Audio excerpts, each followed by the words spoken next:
doce paz do nosso Senhor Jesus esteja conosco hoje e sempre, amém? É muito bom estar aqui nesta noite para trazer a palavra do nosso Deus, aquele que vive e reina para todo sempre. Eu trago um abraço do meu pastor Rejanilson. Eu sou de Salvador, Bahia, mas estou há quase 6 anos aqui no Rio de Janeiro, especificamente ali em Guapimirim, Parada Modelo, servindo ao Senhor Jesus na primeira igreja batista em Parada Modelo, juntamente com o pastor Janilson. Sou líder de juventude, sou seminarista, e ali o Senhor tem sido gracioso para comigo e tem salvado almas naquele lugar, para a glória do nome dele. Irmãos, peço aos irmãos que abram sua Bíblia no livro, na carta de Paulo aos Romanos, capítulo 12, versículo 2. Quero agradecer ao convite. Muito obrigado, pastor André. Obrigado, Samuel. Obrigado, Mac. Obrigado pela confiança. Eu creio que esta oportunidade não veio de vocês, mas veio do soberano. E se veio do soberano, ele tem algo para tratar conosco nesta noite. Quem achou diz amém. Quem não achou diz me acuda. Diz me acuda para o irmão que está do seu lado aí. Me acuda, irmão, por favor.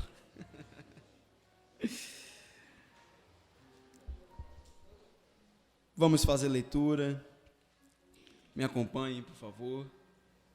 Não se conformem com os padrões deste mundo, mas transformem-se pela renovação da sua mente, para que sejam capazes de experimentar a boa, agradável e perfeita vontade de Deus. O tema da mensagem que eu trago nesta noite é vivendo acima dos padrões mundanos.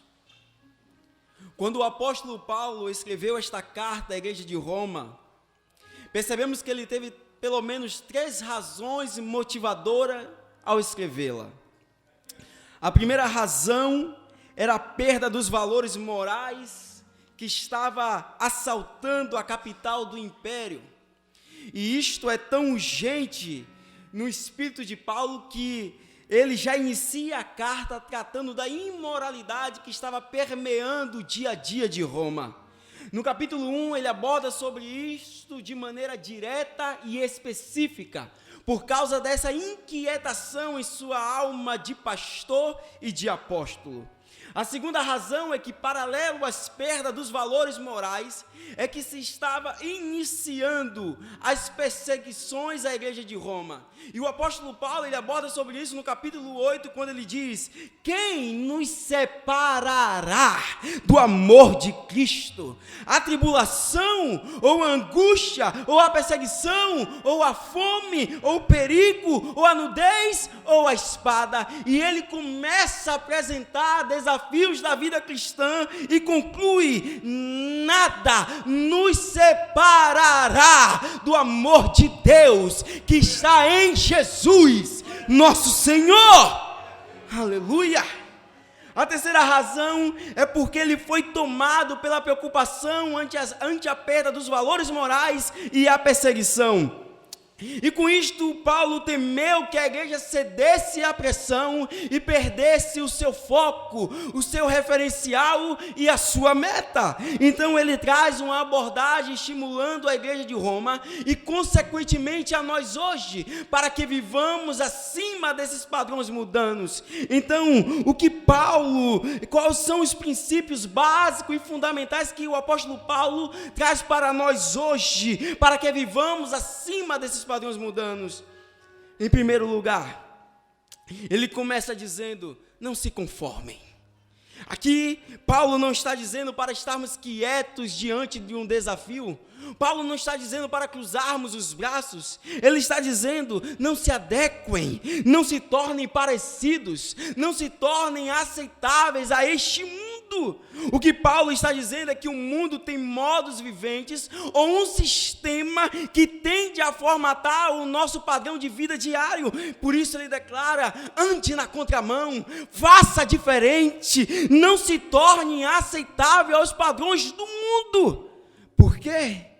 1 João capítulo 2, do versículo 15 ao 17, diz assim: não ameis o mundo, nem o que no mundo há, porque tudo que há no mundo é a concupiscência da carne, a cobiça dos olhos e a soberba da vida, não é do Pai, mas do mundo, e o mundo passa e a sua concupiscência, mas aquele que faz a vontade de Deus permanece para sempre. Aí em João capítulo 15, versículos 18 e 19, o Senhor Jesus vai dizer assim: se o mundo vos odeia, saibam que primeiro do que a vós, odiou-me a mim. Se vós fosseis do mundo, o mundo amaria o que era seu, mas porque não sois do mundo, é por isso que o mundo vos odeia. Então, não se adequar é entender que você foi tirado de um sistema mundano para uma vida que honra e glorifica a Deus. A ideia não é se enclausurar, pois Deus não pretende que você entre em uma redoma de religiosidade e diga: agora que eu aceitei a Jesus Cristo, meus velhos amigos não prestam mais. A ideia não é essa. E eu amo o que Paulo diz em 1 Coríntios capítulo 5, do versículo 9 ao 11, quando ele diz assim: já por carta vos tenho escrito que não vos associeis com os que se prostituem. Ponto. Isto não quer dizer absolutamente com os devassos deste mundo, ou com os avarentos, ou com os roubadores, ou com os idólatras, porque então vos seria necessário sair deste mundo. Mas agora vos escrevi que não vos associeis com aquele que, dizendo-se irmão, for devasso, ou avarento, ou idólatra, ou maldizente, ou beberrão, ou roubador, com o tal, nem ainda com mais. Preste atenção, Paulo não está dizendo que pessoas que não professam a fé cristã evangélica não servem para que tenhamos relacionamentos sociais com eles. Paulo está dizendo de irmãos que se comportam como ímpios e não são dignos do título que estão declarando ter. Ele está dizendo que aqueles, vou repetir, que se dizem irmãos e se comportam como ímpios, não são dignos do título que estão declarando ter. Então, não se adequar significa não viva de acordo. O primeiro passo para viver acima dos padrões mundanos é: não se adeque, não se deixe formatar, não perca o foco, não perca a referência. Segundo lugar, mas transformem-se pela renovação do entendimento. A expressão renovação aqui é metanoia, mudança de mentalidade. O que Paulo está dizendo é: transformem-se pela mudança de mente, mudem a maneira de pensar. 1 Coríntios 2,16 diz: vocês têm a mente de Cristo. Aí Filipenses capítulo 4, versículo 8 diz: quanto ao mais, irmãos, tudo que é verdadeiro, tudo que é honesto, tudo que é justo, tudo que é puro, tudo que é amável, tudo que é de boa fama, se há alguma virtude e se há algum louvor, nisso pensai. Aí em Colossenses capítulo 3, versículo 2 diz: pensai nas coisas que são de cima e não nas que são da terra. Aí em 2 Coríntios capítulo 10 diz: levando cativo todo entendimento à obediência de Cristo. Preste atenção, quando mudamos a maneira de pensar, mudamos as nossas atitudes. Pois as nossas atitudes estão ligadas com os nossos pensamentos. Ou seja, se pensarmos coisas ruins, faremos coisas ruins. Se pensarmos coisas boas, faremos coisas boas. E coisas boas não existem no mundo de baixo. Coisas boas só existem no mundo de cima. É por isso que precisamos pensar nas coisas que vêm do alto, de cima, para que assim as nossas palavras e as nossas ações glorifiquem a Deus.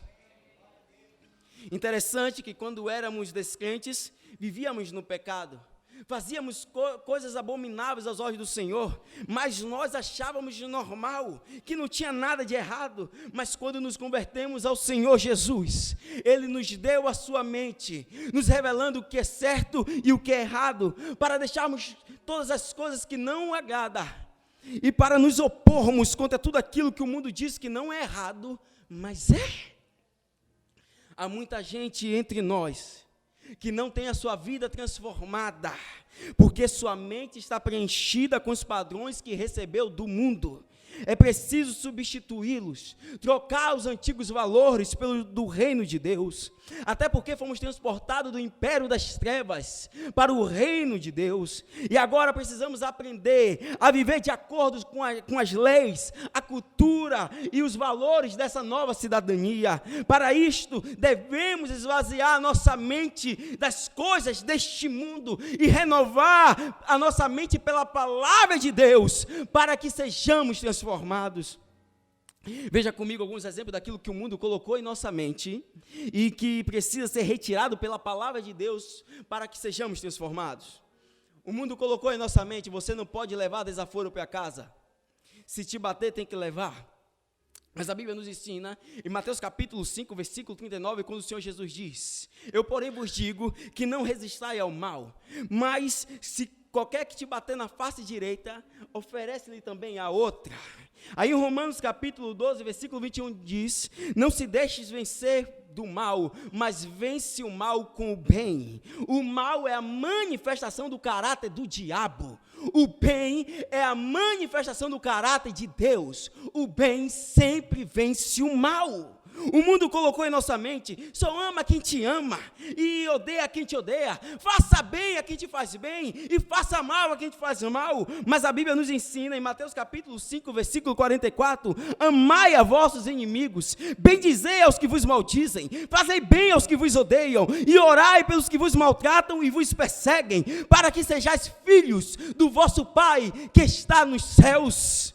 O mundo colocou em nossa mente: uma mentirinha não faz mal a ninguém, mas a Bíblia nos ensina, em Efésios capítulo 4, versículo 25, deixai a mentira e falai a verdade cada um com o seu próximo. Ei, não existe mentirinha e mentirão, mentira é mentira, e a Bíblia diz que o diabo é o pai da mentira. João capítulo 8, versículo 44, o Senhor Jesus diz: vós tende por pai ao diabo e quereis satisfazer o desejo do vosso pai. Ele foi homicida desde o princípio e não se firmou na verdade, porque não há verdade nele. Quando ele profere mentira, fala do que lhe é próprio, porque é mentiroso e pai da mentira. O mundo colocou em nossa mente: faça sexo antes do casamento, vai que você não goste depois, experimenta agora. Mas a Bíblia nos ensina em 1 Coríntios capítulo 6, versículo 18, fugir da fornicação. Todo pecado que o homem comete é fora do corpo, mas o que fornica peca contra o seu próprio corpo. Aí eu gosto do versículo 19, do mesmo texto, quando diz que nós somos a morada do Espírito Santo, e que nós não somos de nós mesmos. E aí o versículo 20 diz: glorifique a Deus através do vosso corpo, porque vocês foram comprados por um alto preço. O nosso corpo não existe mais para a nossa autogratificação, mas para a glória de Deus. Ou seja, nós devemos zelar, preservar, cuidar da morada do Espírito Santo de Deus, que somos nós mesmos. 1 Tessalonicenses 4,3 diz: porque esta é a vontade de Deus, a vossa santificação, que vos abstenhais da fornicação. O mundo colocou em nossa mente: você tem que ser superior aos outros, você tem que estar sempre por cima e nunca por baixo. Mas a Bíblia nos ensina em Filipenses capítulo 12, versículo 3, cada um considere os outros superiores a si mesmo. 2 Coríntios capítulo 10, versículos 17 e 18 diz: aquele que se gloria, glorie-se no Senhor, porque não é aprovado a quem si mesmo se louva, mas sim aquele que o Senhor louva. Aí em Mateus capítulo 23, versículo 12, o Senhor Jesus diz assim: o que a si mesmo se exaltar será humilhado, e o que a si mesmo se humilhar será exaltado. Jesus nos deixou uma grande lição: aquele que se fizer menor entre os homens será o maior no reino dos céus. Ou seja, quanto menor você for, maior você será. O mundo colocou em nossa mente busque seus próprios interesses, e cada um que se vire, e cada um que se lixe. Mas a Bíblia nos ensina, em Gálatas capítulo 2, versículo 6, levai as cargas uns dos outros, e assim cumprireis a lei de Cristo. 1 Coríntios capítulo 10, versículo 24, ninguém busca o proveito próprio, mas antes, cada um quer de outro. O mundo colocou em nossa mente um adultério, não faz mal a ninguém. Vai lá, a sua mulher não está mais satisfazendo os seus desejos, busca fora o que você não encontra em casa. Mas a Bíblia nos ensina em Provérbios capítulo 6, versículo 32, assim, o que adultera com uma mulher não tem juízo, aquele que faz isso destrói a sua alma.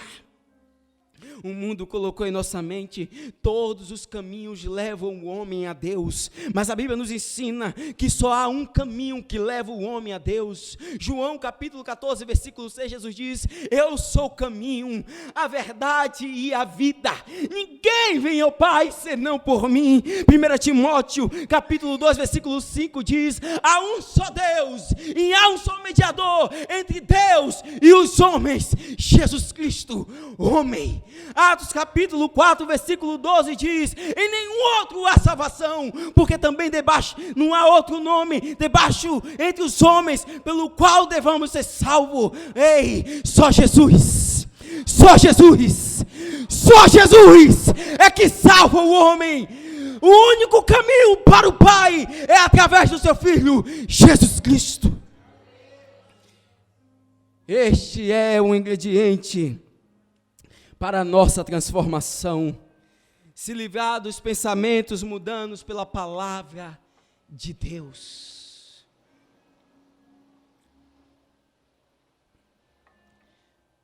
Só assim teremos uma mente renovada e uma vida transformada. Se nos dedicarmos intensamente a meditarmos e colocarmos em prática a palavra de Deus, teremos a nossa vida transformada. E, consequentemente, nós vamos transformar aqueles que estão à nossa volta. Pois com a renovação da mente, vamos influenciar outros.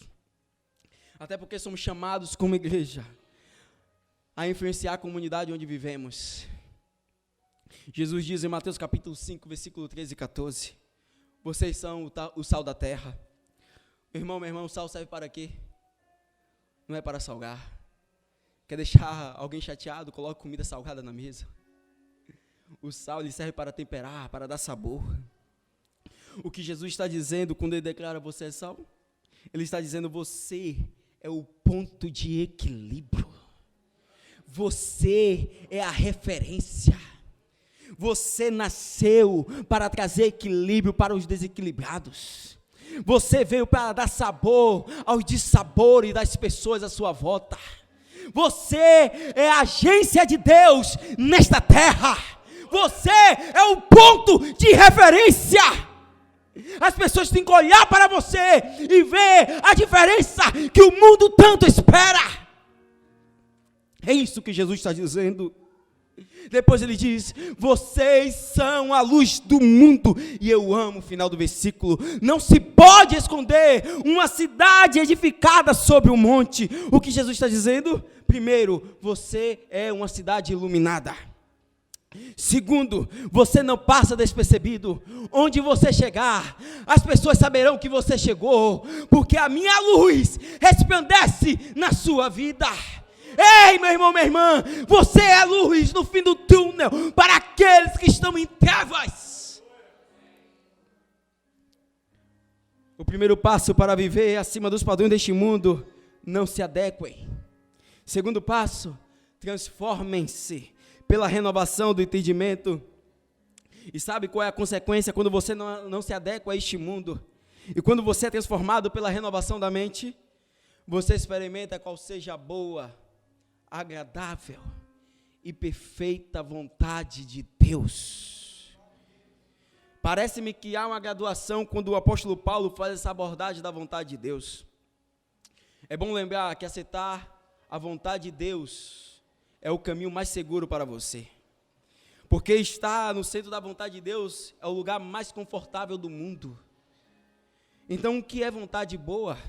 Filipenses capítulo 12, versículo 13 diz: porque Deus é o que opera tanto querer como efetuar segundo a sua boa vontade em vós. Aí Salmo 4, versículo 3 diz: o Senhor chama para si aquele que lhe é querido.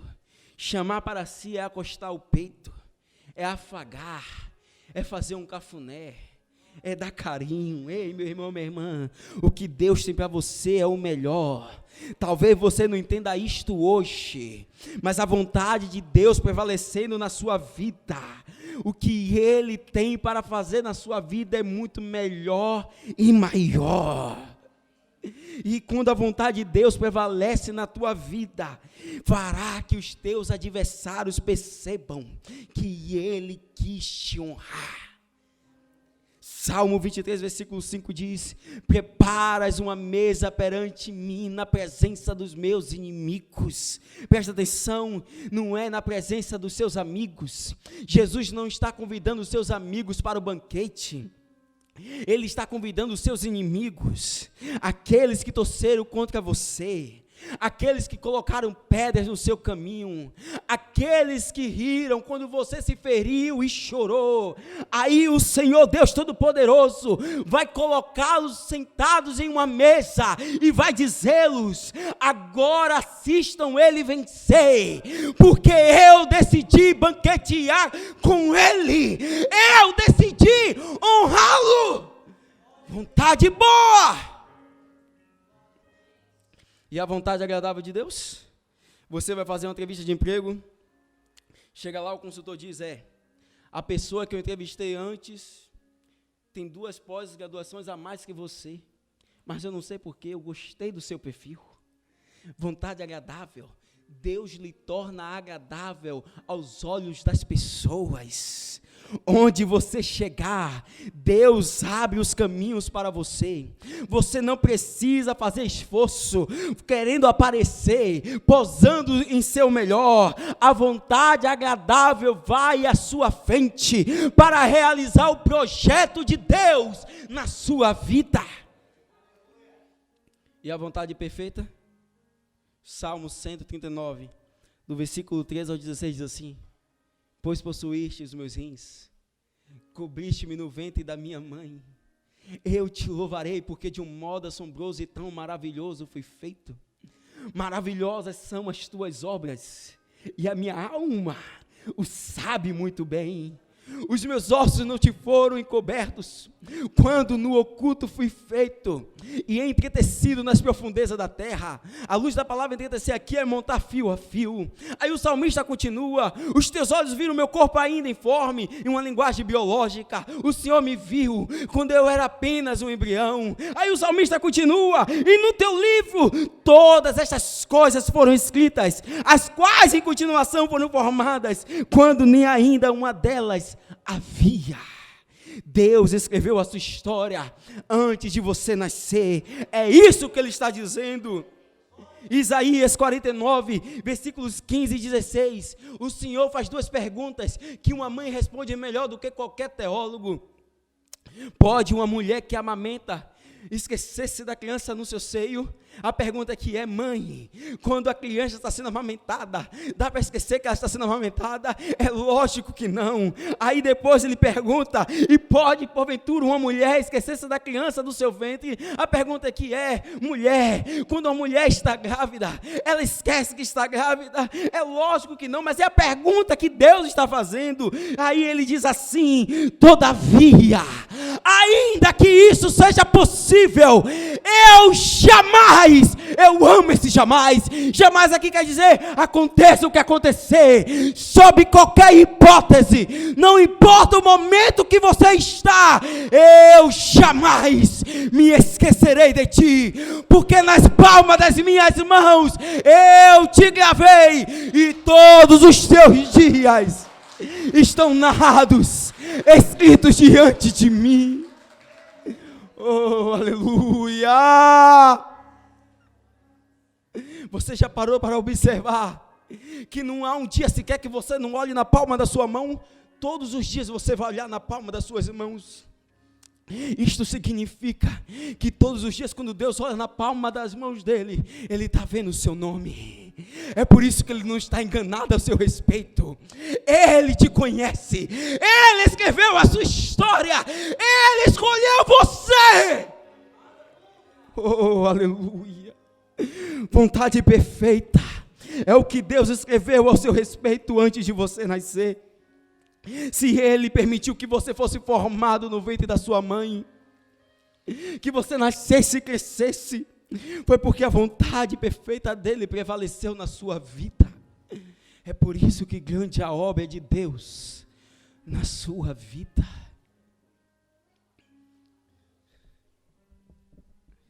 E se você sai desse plano que Deus estabeleceu para a sua vida, o que acontece? Eu gosto quando o apóstolo Paulo, ele diz assim: se somos. Eu gosto da maneira que o apóstolo Paulo conjuga esse verbo. Ele não diz se formos. Ele não coloca esse verbo na improbabilidade, como se dissesse, há uma chance da gente nunca falhar. Ele não diz isso. Ele diz se somos. Ou seja, é fato que vamos falhar. Mas se somos infiéis, Deus permanece fiel, pois não pode negar-se a si mesmo. Ou seja, o que Deus escreveu ao seu respeito está valendo. Se você saiu do plano que Deus estabeleceu para a sua vida, volta hoje e diz: Senhor, eis-me aqui outra vez, cumpre em mim a tua vontade, porque Ele permanece fiel. Fica de pé em nome de Jesus.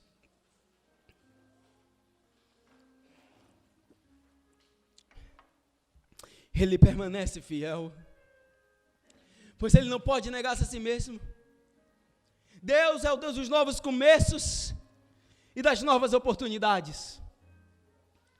Você só precisa dizer: Senhor, eis-me aqui outra vez.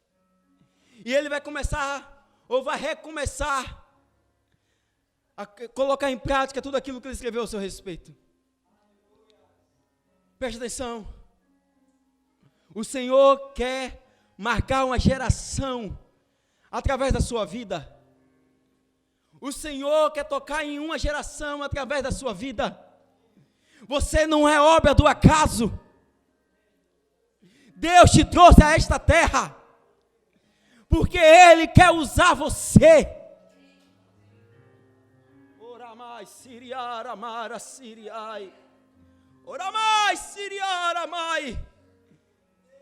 Está aqui diante de vocês um jovem que ninguém dava nada, que as pessoas desprezavam, pessoas da própria família. Eu era espancado por minha mãe batia com a minha cabeça contra a parede, minha mãe me jogava no chão, me pisoteava, me humilhava, minha mãe me olhava nos olhos e dizia: você é inútil, você é imprestável, você não vai ser nada na vida. Se eu fosse a morte, eu te arrebatava. Você não vai chegar a lugar algum. Meus irmãos falavam as mesmas coisas: você é inútil, você é imprestável, você não vai ser nada na vida. Minha mãe por 2 vezes tentou me matar, enforcado. Uma vez meu pai me salvou, a outra vez foi uma tia minha com minha prima. Imagina uma mãe olhar para a cara do filho, ou no rosto, nos olhos do filho e dizer: se eu fosse a morte, eu te arrebatava. Se arrependimento matasse, eu estava morta. E eu não entendia aquilo. Eu não entendia por que tudo aquilo. Porque eu nunca usei drogas. Eu nunca fiz nada de errado e nunca andei com quem fizesse. Minha vida era jogando bola, estudando e casa. Casa, escola, futebol. Essa era a minha vida. Eu não entendia isso. Minha vida era entrando quase todos os dias no meu quarto e dizendo: ninguém gosta de mim. Todo mundo me odeia. Ninguém gosta de mim, todo mundo me odeia.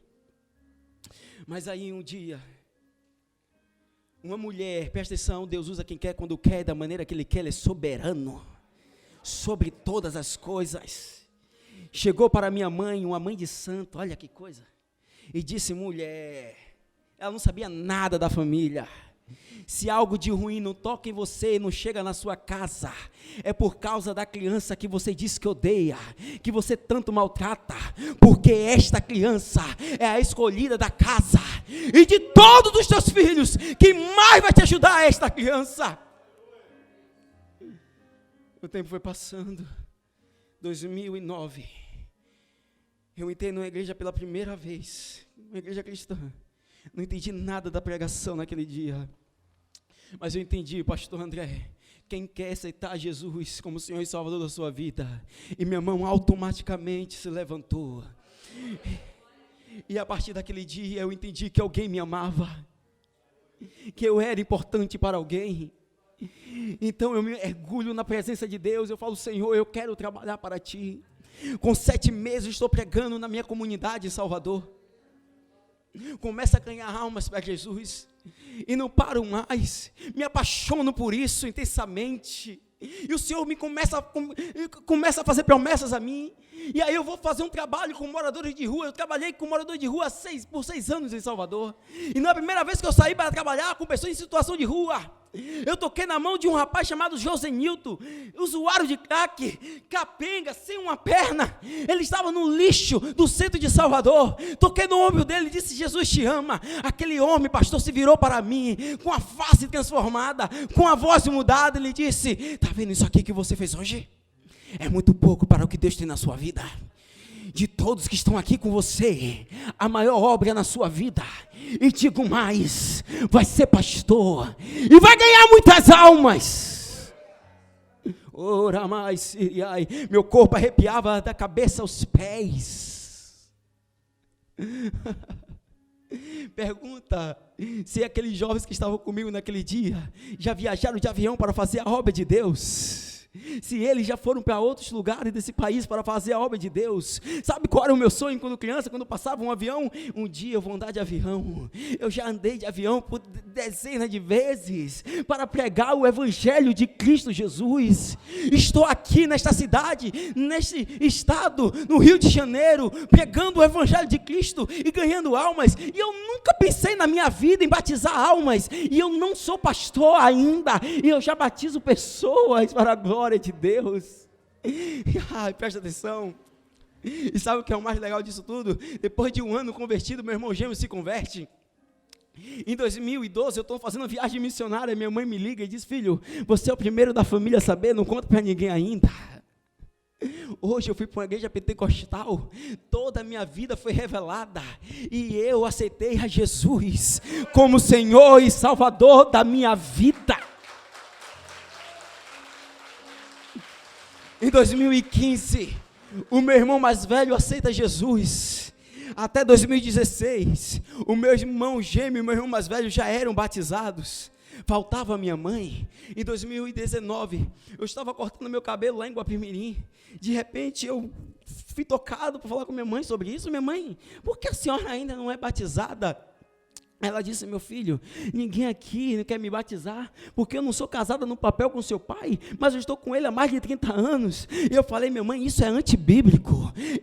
Se o pastor me permitir, a senhora deixa que eu te batize? Ela disse: meu filho, seria uma honra para mim. Então eu falei: minha mãe, vou pedir ao pastor que faça o certificado de batismo, e eu vou em Salvador para te batizar. A senhora aceita? Ela: eu aceito, meu filho. Aí eu falei: pastor, faz o certificado da minha mãe de batismo.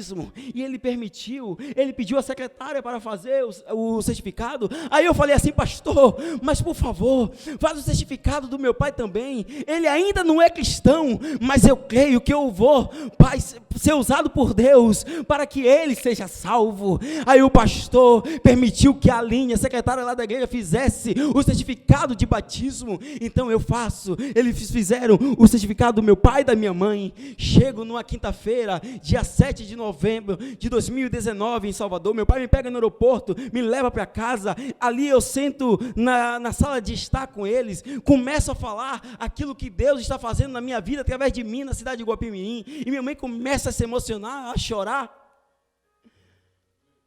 E ali eu começo a falar sobre batismo, o significado do batismo, a importância do batismo para eles, mostro o certificado para meus pais.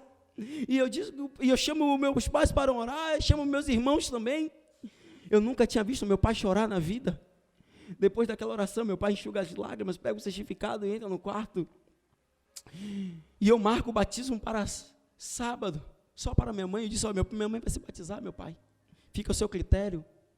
E eu marco sábado, pastor, 7 horas da manhã na praia, aqui lá próximo à casa dos meus pais. Chega a sexta-feira, minha mãe disse: você não vai falar com seu pai para aceitar Jesus? Eu falei: não, quem vai convencer é o Espírito Santo de Deus. Chega no sábado pela manhã, 6 horas da manhã, minha mãe me acordando: você não falou com o seu pai ainda? Eu falei: não, quem vai falar com ele é o Espírito Santo de Deus. 6h30, vamos caminhando para a praia. Chega na praia, eu falo: meu pai só tem um roupão meu e da minha mãe.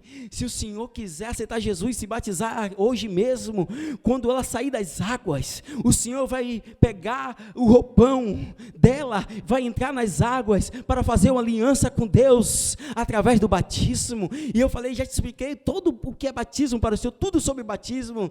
Aí eu entrei nas águas com a minha mãe, dia 9 de novembro de 2019. Eu batizo a minha mãe. Depois de 10 anos convertido, abraço a minha mãe, e ali eu choro emocionado. Minha mãe sai das águas, e a primeira coisa que meu pai faz é pegar o roupão dela, vestir, entrar nas águas, e calma, você vai bater palmas agora. Ora mais, Iriai. Aquele dia, meu pai estava completando 49 anos de idade. Depois de 10 anos no Evangelho, eu tive a honra de batizar o meu pai e a minha mãe. E o Senhor falou comigo ali: valeu a pena. Valeu a pena. Aplauda o Senhor, porque Ele merece.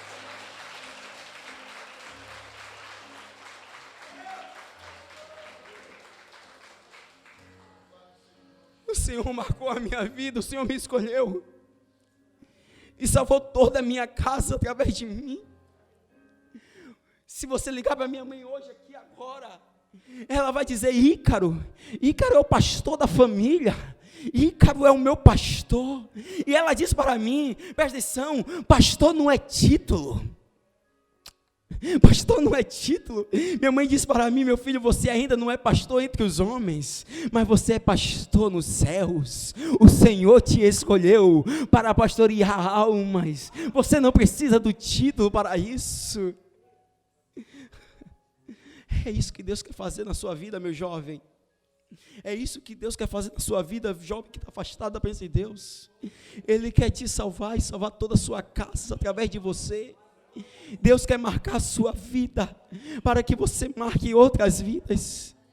Deus quer que você não se adeque a este mundo, para que você seja um diferencial neste mundo. Ei, jovem, ei, menino, ei, menina, se você quer Jesus hoje, se você quer confessar Jesus publicamente como o Senhor e Salvador da sua vida, para que Ele mude a sua história a partir de hoje, faça um sinal com a tua mão em nome de Jesus. Faça um sinal com a tua mão. Em nome de Jesus, Deus está falando contigo. Se você quer confessar Jesus hoje e agora, deixando que Ele transforme toda a sua história a partir de hoje, faça um sinal com a sua mão. Dá uma de missionário aí, meu irmão, minha irmã. Pergunta ao jovem que está do seu lado: você quer ir lá na frente? Eu te levo lá. Eu te levo lá. Pergunte essa pessoa que está do seu lado. Se ele ainda não aceitou Jesus, traga ele aqui à frente. Traga. Eu quero convidar a equipe de louvor para estar cantando. Em nome de Jesus. Se tem alguém aqui que quer aceitar Jesus hoje, agora, vem aqui à frente. Deus quer mudar a sua história. Deus te chama, rapaz. Você não entrou aqui porque alguém te convidou. Você entrou aqui porque o Espírito Santo te trouxe aqui. Porque Ele quer usar a tua vida. Deus tem uma grande obra na sua vida. Vem aqui. Senhor, senhora, jovem, venha, sai correndo do seu lugar. Faça igual a mim em 2009. Quando eu levantei as minhas mãos e vim à frente, e Deus mudou toda a minha vida. Venha, não tenha vergonha. Jesus disse: aquele que me confessar diante dos homens, eu também o confessarei diante do meu Pai que está nos céus. Mas aquele que me negar diante dos homens, eu também o negarei diante do meu Pai que está nos céus.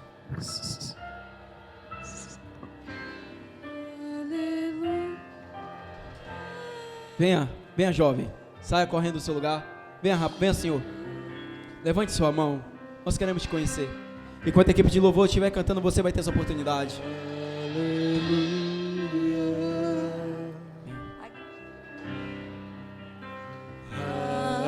Aleluia. Quando ouvires a voz do Senhor teu Deus, não endureçais o vosso coração.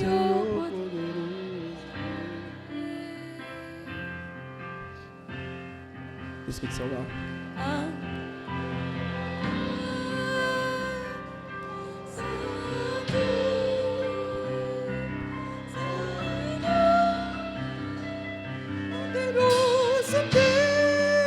Toma um passo de fé agora. Digno de louvor,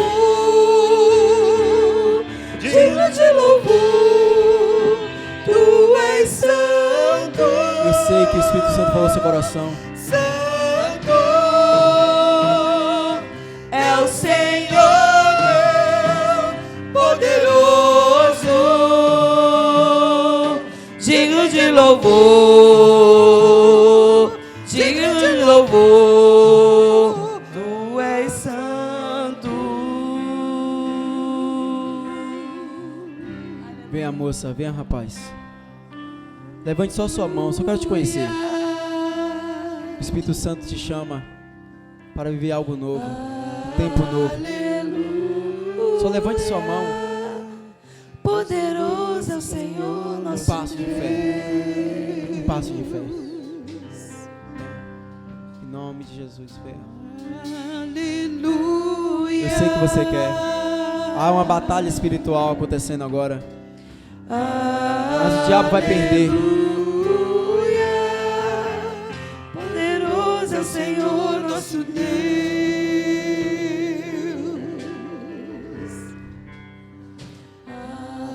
Aleluia.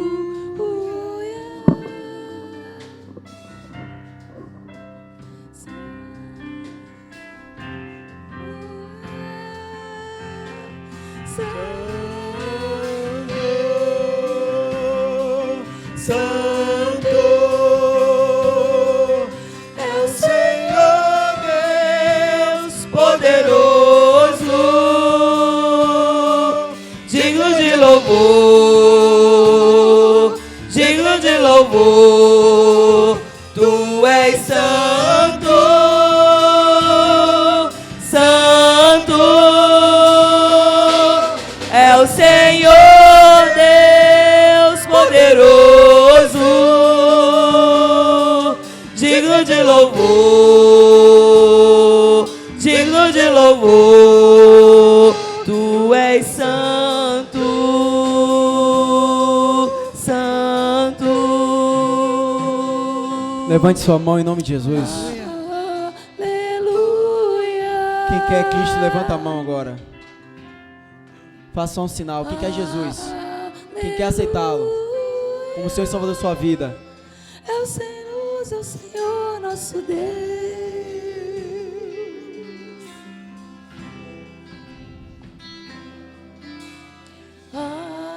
Aleluia.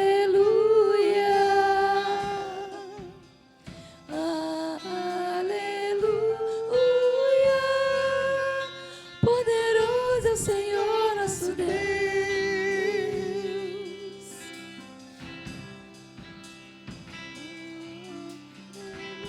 Feche teus olhos, vamos orar.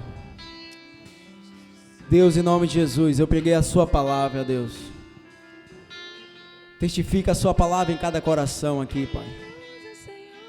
A tua palavra diz que a sua palavra jamais voltará para ti vazia, mas cumprirá o propósito pela qual ela foi lançada.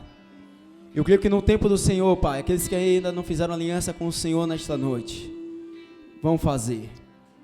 Eu te peço que o Senhor tenha misericórdia da vida de cada um deles.